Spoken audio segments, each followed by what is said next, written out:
Hello friends, હાલમાં હું શિરડી સાંઈબાબાના દર્શન માટે ગઈ હતી. ત્યાં નજીકના એક ગામમાં મેં બટાકાની સૂકી ભાજી ખાધી હતી, જે ટેસ્ટમાં ઘણી સરસ હતી. તો આજે હું આ બટાકાનું સૂકું શાક બનાવીને બતાવું છું. સૌપ્રથમ 8 થી 10 બટાકાની સ્લાઇસીસને ડીપ ફ્રાય કરી લઈશું. આ સ્લાઇસીસને ચિપ્સ ફ્રાય કરીએ છીએ એ પ્રમાણે ગોલ્ડન બ્રાઉન અને ક્રિસ્પી તળી લઈશું.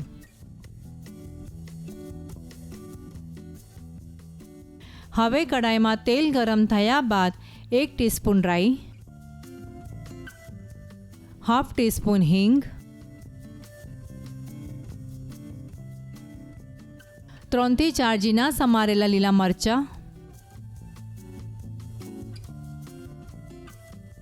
અને 8 થી 10 લીલો લીમડો નાખીને સાતળી લઈશું. તમે ઓછું તીખું ખાતા હોય તો મરચાંનું પ્રમાણ ઓછું કરી શકો છો.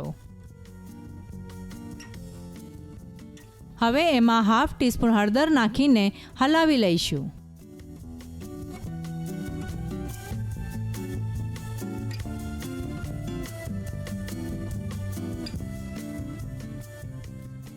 પટેટોની સ્લાઇસીસ નાખીને મિક્સ કરી લઈશું.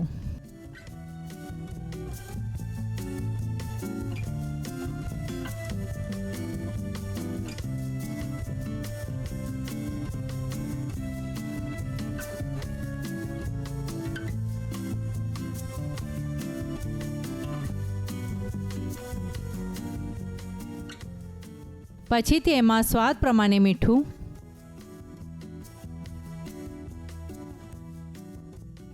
એક લીંબુનો રસ, 1 ટીસ્પૂન ખાંડ, 2 થી 3 ટીસ્પૂન શેકેલા સિંગદાણાનો ભૂક્કો નાખીને હલાવી લઈશું.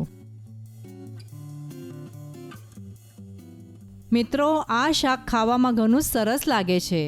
તમે એકવાર જરૂર બનાવીને જોશો. કઢાઈને ઢાંકણ લગાવીને 2 થી 3 મિનિટ રહેવા દઈશું.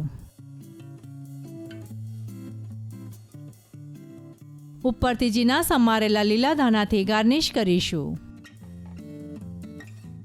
ટેસ્ટી અને સ્પાઇસી બટાકાનું શાક ખાવા માટે તૈયાર છે.